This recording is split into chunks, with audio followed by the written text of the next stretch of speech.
मानस श्रृंखला में आज का विषय परिवार। मानव के मन का अहंकार उसको कई तथ्य स्वीकार ही नहीं करने देता। अपनी आलोचना स्वीकारना भी वह शान के विरुद्ध मानता है, आलोचक को सहन भी नहीं कर पाता। इसी प्रकार उपदेशक के प्रति भी वह विनम्र नहीं होता। स्वयं के व्यक्तित्व विकास के संदर्भ में भी वह किसी सलाह को तब तक स्वीकार नहीं करता जब तक उसका बस चलता है। आदेश का पालन भी वह कई बार मजबूरी में करता है और आदेशकर्ता की पीठ पीछे बुराई करने से भी नहीं चूकता। जिनका प्रत्यक्ष में बहुत आदर करता है उनकी भी परोक्ष में आलोचना कर देता है। ज्ञानी की तरह अज्ञानी भी अपना मार्ग आसानी से छोड़ने को मन से राजी नहीं होता। यदि कोई व्यक्ति सही दिशा में विकसित नहीं हो रहा है अथवा गलत दिशा में जा रहा है तो समस्या उठती है कि उसको किस प्रकार रोका जाए, कैसे समझाया जाए और किस तरह उसके मन के वातावरण को परिवर्तित किया जाए ताकि वह उन्नति का मार्ग पकड़ सके। शास्त्र उसको आकर्षित नहीं कर सकते, उपदेशक के यहाँ वह जाएगा ही नहीं। मित्रगण सभी उसी की धारा में सोचने वाले होंगे, उनसे उम्मीद भी नहीं की जा सकती। उनकी भी सभी की यही समस्या होगी। परिवार का वातावरण सबसे अधिक महत्वपूर्ण होता है। उसकी अहम भूमिका होती है व्यक्ति के विकास में। परिवार को पहली पाठशाला कहा गया है। जो कुछ बड़े करते हैं वही बच्चा सीखता है। आपसी सौहार्द भाव, सम्मान, भागीदारी, संवेदनशीलता जैसे गुण परिवार में ही सीखे जा सकते हैं। आचरण और दिनचर्या का आधार परिवार ही बन सकता है। चरित्र निर्माण में शिक्षा का विशेष योगदान हो सकता है, किंतु यह शिक्षा भी पुस्तकों से नहीं मिलती, परिवार से ही मिल सकती है। शिक्षा की वृद्धि से उतना लाभ नहीं होता जितना कि मन से होता है। मन की ग्राह्यता ही महत्वपूर्ण है। पुस्तकों में ज्ञान होता है, किंतु कोरे ज्ञान की तब तक विशेष भूमिका नहीं होती जब तक उसे जीवन व्यवहार में न लाया जा सके। ज्ञान की सार्थकता उसके उपयोग में ही है। ज्ञान को व्यवहार में कैसे लाया जाए ये बात पुस्तकों में नहीं लिखी होती। ज्ञान सिद्धांतों के आधार पर चलता है।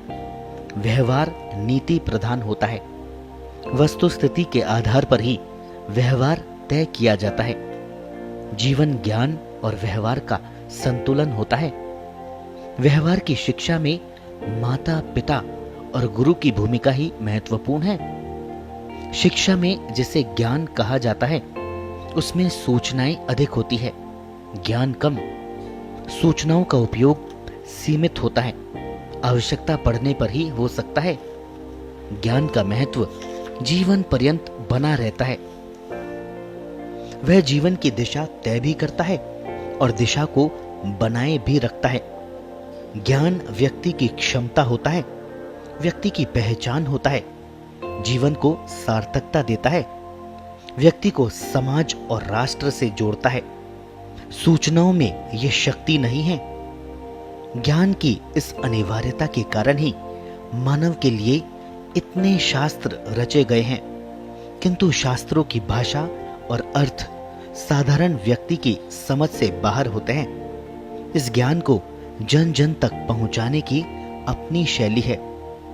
इस शैली की विशेषता यह है कि पीढ़ी दर पीढ़ी ज्ञान आगे बढ़ता जाता है, भले ही शैली बदलती रहे। हमारे देश में हजारों वर्षों से ज्ञान का प्रसार इसी रूप में होता रहा है। जब पुस्तकें नहीं थी तब मौखिक रूप से कथाओं गाथाओं के रूप में विभिन्न भाषाओं में यह ज्ञान प्रसारित किया जाता था, गांव-गांव तक पहुंच रहा था। भले ही उसका सिद्धांत पक्ष स्पष्ट न हो, किंतु जिन लोगों के माध्यम से यह ज्ञान व्यक्ति व्यक्ति तक पहुंचता था वे लोग विश्वसनीय होते थे। उनके प्रति समाज में विशेष सम्मान होता था।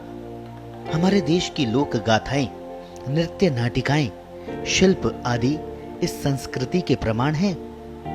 संस्कृति परक संदेशों के वे रूप वर्ष में अनेक अवसरों पर सामाजिक रूप से अभिव्यक्त किए जाते थे, लोगों को कंठस्थ याद होते थे और उनकी चर्या में समाहित होते थे। दैनिक जीवन क्रम में घर के बड़े बुजुर्ग इन्हीं कहानियों, संदेशों को बच्चों तक पहुंचाते थे।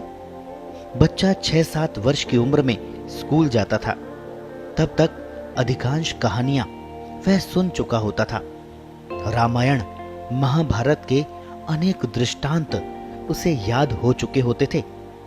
उन्हीं में से किसी पात्र विशेष के अनुरूप वह अपने को तैयार करने के सपने भी देखने लगता था। आज तो सारा ही क्रम बदल गया है। पहली बात तो यह है कि बच्चे के आसपास बुजुर्ग ही नहीं होते हैं। छुट्टियों में मिलते भी हैं तो उनके विषय बच्चे को आकर्षित नहीं करते। आज के बच्चे के मानस पर स्वच्छंदता का एक विशेष आवरण छाता जा रहा है।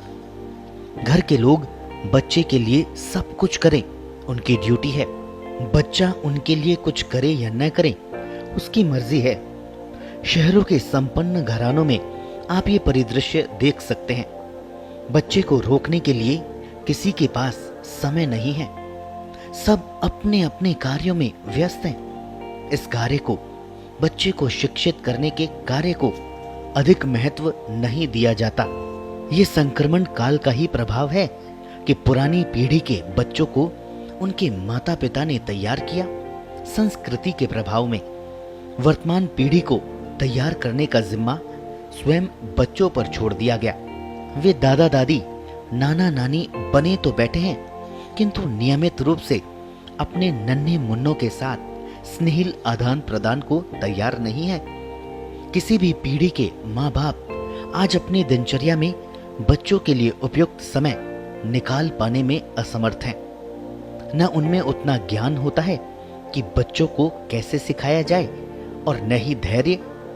मीठी मीठी बातें करना, कहानियां किस्से सुनाकर उनको बांधे रखना और जीवन की सारगर्भित बातें उनके मानस पर अंकित कर देना माँ बाप के वश का कार्य रह ही नहीं गया। वे कितना भी प्रयास कर ले, ये बीड़ा तो बड़े लोगों को ही उठाना पड़ेगा। उनके आगे ही बच्चों का अहंकार गलता है, विनम्रता जागती है। वही मुक्त आदान प्रदान संभव है, उन्नति संभव है।